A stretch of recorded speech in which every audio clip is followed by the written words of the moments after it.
Let's head back to the voicemail of Truth and Reason. Rather than fire him as head coach and get another head coach, can he just give up the offensive coordinator job and get some new, refreshing offense in there instead of that whatever it is he's trying to run? And you can't tell me about not having Chubb or not having a quarterback. It's ridiculous. Watch how he calls. It's the same plays. It's just too bad. And I wish he would give up the offensive coordinator's job first. And let's put somebody else in there. Okay, guys? Thanks. Bye.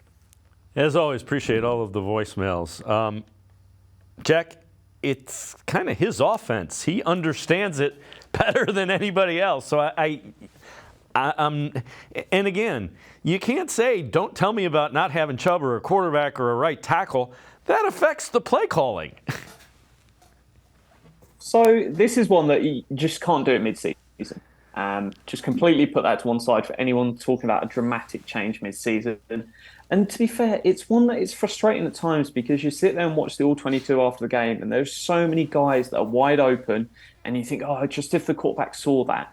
Stefanski's done a great job of elevating quarterbacks that have been sort of middle of the road and made them better than what they were. We've seen it with Cousins, we've seen it with Baker, we've seen it with Jacoby Brissett.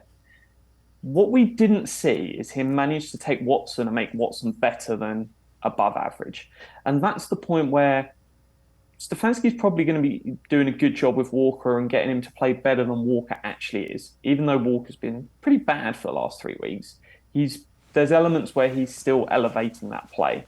So I think the question comes of next season, what do you want to do? And I am fully in support of, I don't want to fire Kevin Stefanski because the minute you do that, does Jim Schwartz stay? Does a new head coach come in and call for turnover? Well, you can't turn much over because the way the roster's built, pretty much the roster this year is going to look really similar to the roster next year, just where the Browns have so much money invested. You're investing in multi-year deals, so you can't just like kick everyone off and go through a rebuild. It's going to be a similar team. I think the best route to go is Kevin Stefanski to sit there and think, actually, play calling and an offensive coordinator, bring someone in and see if they can have a skill set and an offense that is going to move Deshaun Watson to above average.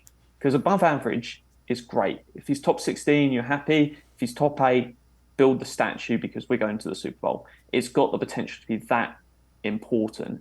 A name I keep an eye on is Zach Robinson. Really intrigues me. He's the pass game coordinator over with the Rams. And that's a guy that I think could really help and take this team to the next level. But yeah, I'm all for keeping the unit together. I think Kevin does a good job and gets a lot out of the locker room. The play calling's good, but I don't know if it's the right scheme and system to get Deshaun Watson back to being a top 8 quarterback.